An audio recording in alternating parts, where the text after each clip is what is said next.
Every day you worry about how others see you. Every day you are judged by others through their eyes. But have you ever wondered, if you are not stressed, who will be stressed?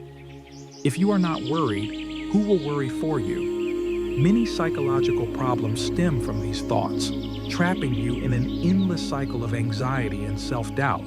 Nowadays, many people turn to meditation, believing it can eliminate distracting thoughts. If you have ever practiced meditation, you know it helps focus your awareness on your body and momentarily clears your mind. However, meditation is only a temporary solution. It helps you concentrate for a short time, but once the session ends, your brain's old habits and instincts quickly return. You still give others the power to judge you and continue living in a state of stress under the scrutiny of the world.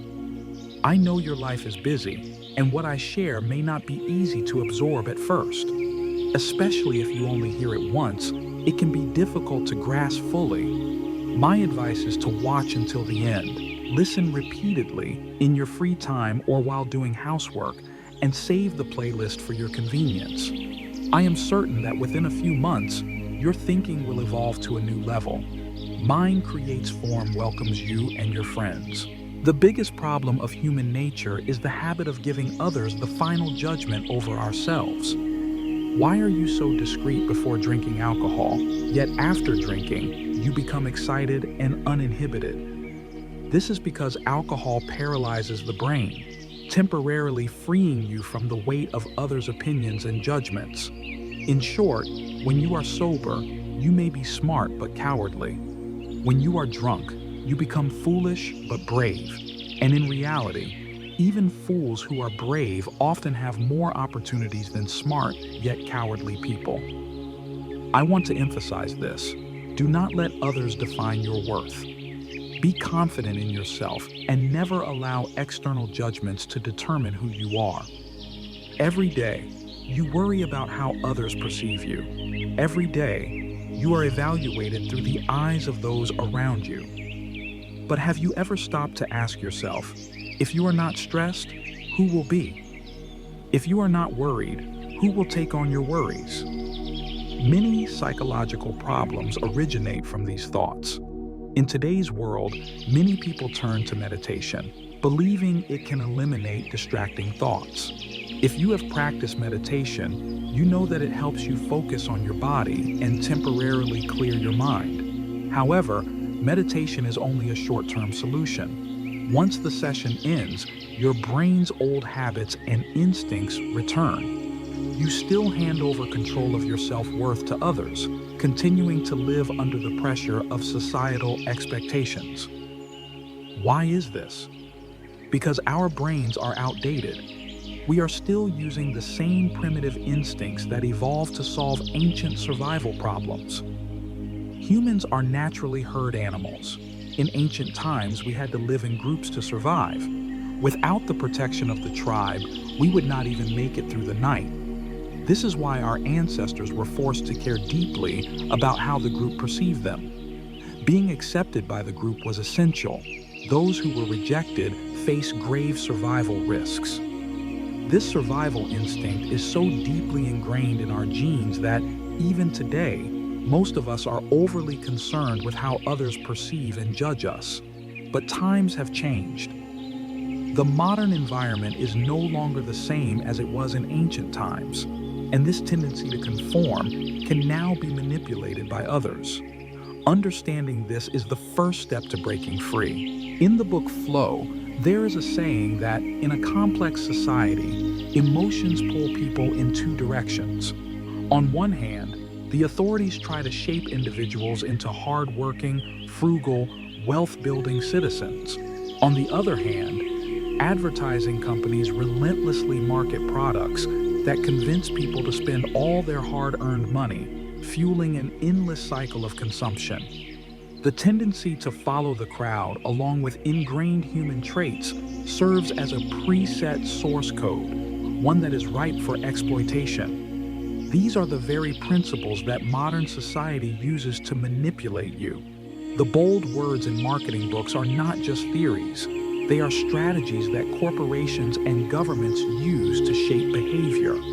We have willingly surrendered control over our most primal needs: eating, drinking, entertainment, allowing society to dictate our desires.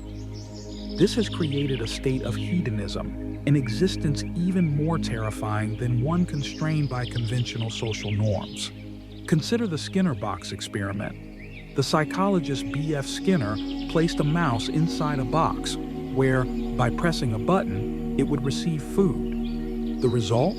The mouse continuously pressed the button, conditioned to seek instant gratification. Many people in our society behave no differently. As long as they are making money, they blindly strive forward, their actions controlled no differently than Skinner's mouse pressing a lever. According to Freud's psychoanalytic theory, human behavior is governed by two powerful forces: the id, which represents primal instincts, and the superego, which embodies the moral and social expectations imposed by society. These two forces are in constant conflict, vying for control over the human psyche. The id is a slave to genetic impulses, driving us towards survival, pleasure, and self-interest. The superego, on the other hand, is an ally of societal control, shaping individuals to conform to collective norms and moral expectations. Freud saw these two forces as tyrants, one internal, one external, battling for dominance over human decision-making. The solution? We must take back control of our own judgment. I am the final judge of myself. I am the final decider of my own fate. I have the right to persist in my own thoughts, actions, and emotions. I must evaluate my own consequences and be responsible for them. In other words, all of your actions should be guided by your personal consciousness, not dictated by external forces. If you allow others to define your path, you will unknowingly surrender your personality, your self-esteem, and ultimately, your freedom. Relinquish responsibility for your own life, and in the end, you will find yourself controlled by others. I have noticed a strange phenomenon. Poor children are often very shy until they start earning money. For example, I was raised with the belief that loyalty and integrity were more important than money. I would rather suffer losses, be cheated, and endure hardship than betray my values. But this so-called morality, instilled in the lower rungs of society, blinds those at the bottom, ensuring that they never rise above their circumstances. Meanwhile, children from business families are exposed to the realities of the world at a young age. They understand early on that society operates by the law of big fish eating small fish. They know that survival is about strength, power, and control. If you are not strong, you will be swallowed whole. That is why, as they grow up, rich children do not waste time contemplating meaningless moral dilemmas. Instead, they ask, how can I make more money? How can I seize more resources? How can I legalize the exploitation of others' efforts to my advantage? While the poor debate morality, the rich manipulate it to their benefit. Later, I understood that this world was never built on morality. Any concept of morality is merely an illusion created by the ruling class to bind the poor. For example, when riding the bus and seeing an elderly person, should you give up your seat or not? When going on a blind date, how much money should you bring as a gift? These are the types of discussions that consume the minds of the poor, but the rich never waste time on such trivial matters. Of course, I'm not saying that all rich people never take the bus, but what I mean is this: once you allow yourself to be trapped in a framework of thinking dictated by others, you will forever remain stuck in that cycle. If your daily worries revolve around whether to give up your seat on the bus, your subconscious will eventually accept that you are only worthy of riding the bus for the rest of your life. In other words, you have unknowingly resigned yourself to a meaningless, mediocre existence. Additionally, poor people place great importance on emotions and relationships, often putting them above all else. However, they fail to realize that emotions are also a form of control, and in many cases, outright exploitation. For instance, when you work tirelessly and finally begin to accumulate some wealth, long-lost friends from the past suddenly reappear, hoping to take advantage of your kindness. Or, as you grow older and start forming your own opinions, you may resist the expectations that your parents have imposed on you. In response, they may call you ungrateful, branding you as a bad child. Over time, you will begin to realize that many of the values glorified in the world of the poor, such as love, morality, friendship, and mutual aid, are often double-edged swords, ready to stab you when you least expect it. To escape this swamp, you must become stronger and colder. Otherwise, you will be swallowed whole. The poor remain poor because they consistently live within the frameworks set by others, believing in unrealistic ideals like morality. When someone extends a friendly hand, they willingly sacrifice their own interests. When old friends reminisce about shared struggles, they instinctively reach into their pockets to help. When praised for being kind, good-hearted, and obedient, they abandon their ambitions and become puppets at the mercy of others. Poor people who treat morality as an unshakable compass often take pride in their supposed righteousness, believing that the world reciprocates their kindness.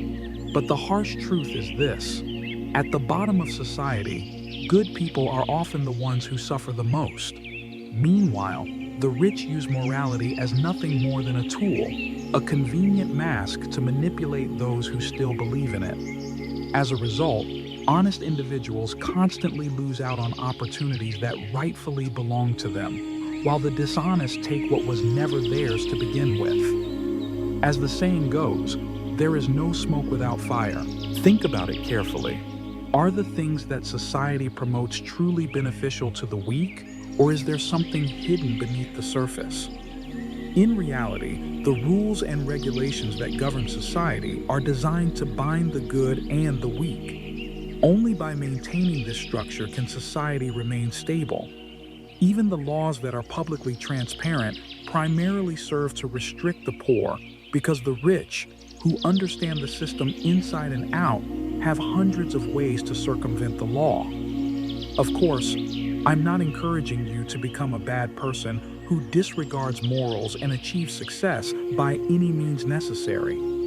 What I want to emphasize is that if you wish to preserve the goodness in your soul, you must first learn to distinguish right from wrong and clearly perceive the true nature of morality.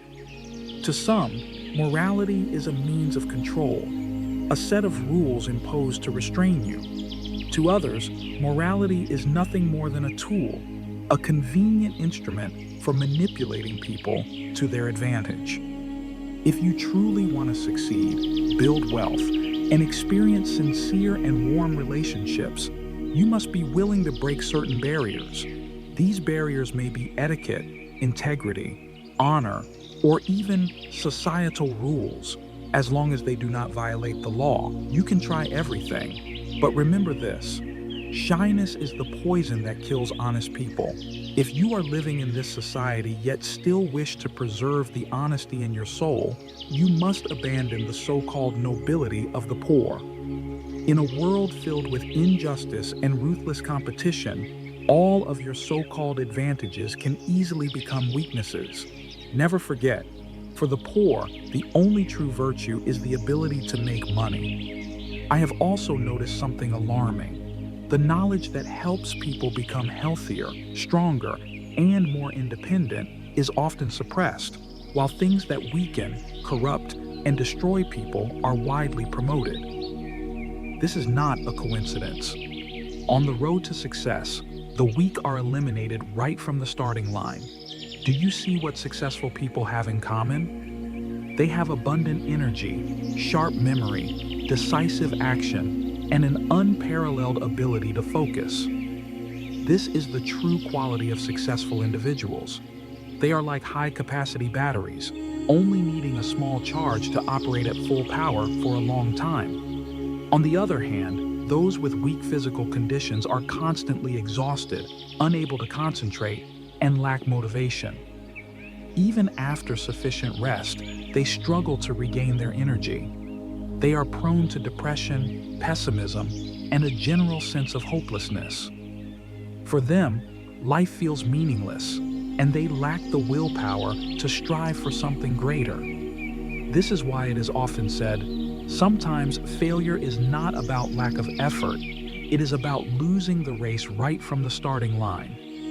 The ancients had a saying, "A healthy body is a revolution for oneself." If you are weak, do not torture yourself further. Stay away from negativity, toxic influences, and unnecessary burdens. Preserve your energy as much as possible. Live in small, simple spaces. The smaller your bedroom, the more beneficial it is for gathering and conserving energy.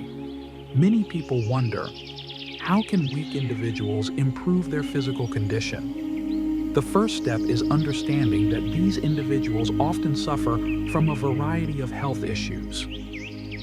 Changing yourself is not as simple as reading about health teas online or occasionally going to the gym. It requires a complete transformation of your lifestyle, physically, mentally, and emotionally. If you wish to rise above, you must rebuild your foundation from the ground up. Today, I will analyze 4 main aspects to help you improve your physical health: exercise, diet, emotions, and rest. Aspect number 1, reasonable exercise. Exercise is an essential factor in boosting life energy. For those with weak physical health, I recommend practicing Bat Dong Kam or Dong Hua Tien Do Kung, 2 effective and easy-to-do training methods. Choose one and practice diligently every day. You will see noticeable improvements. On the contrary, high-intensity exercises may only exhaust you further. Remember, the purpose of exercise is not to break your body, but to enhance your health, increase energy, and sharpen your mind so that you can work efficiently and create financial stability. Aspect number 2, a healthy diet. Immediately remove fast food and processed foods from your diet. You cannot be sure of what ingredients or cooking oils have been used in these meals. Additionally, avoid spicy and cold foods, as they can harm the digestive system. Instead, increase your intake of green vegetables, fresh fruits, and home-cooked meals. It is best to prepare your food at home to ensure its quality and nutritional value. Remember, eating is for nourishing a healthy body, not just for satisfying temporary cravings. Aspect number 3, controlling negative emotions. The internet boom has flooded our lives with an overwhelming amount of information. Advertisements, sensationalized content, and social media updates can make our minds chaotic and stressed. Long-term exposure to stress and anxiety will gradually consume your body and drain your mental energy. This is why many people feel exhausted even when they haven't physically exerted themselves. To counteract this, spend time reading books on traditional culture, philosophy, and personal growth, books that nourish your soul and mind. Additionally, regularly visit peaceful places, practice meditation, and limit unnecessary exposure to toxic information. Aspect number 4, proper rest. For those with weak physical health, it is crucial to go to bed early, wake up early, and maintain a consistent sleep schedule. Quality sleep rejuvenates the body, enhances focus, and promotes long-term well-being. Additionally, instead of wasting free time on mindless phone games, endless scrolling, or meaningless entertainment, spend your time walking, reading, meditating, or immersing yourself in nature. Small, gradual changes lead to big transformations. Change does not happen overnight. You don't need a dramatic transformation in a single day. Instead, start with the smallest habits and persevere daily.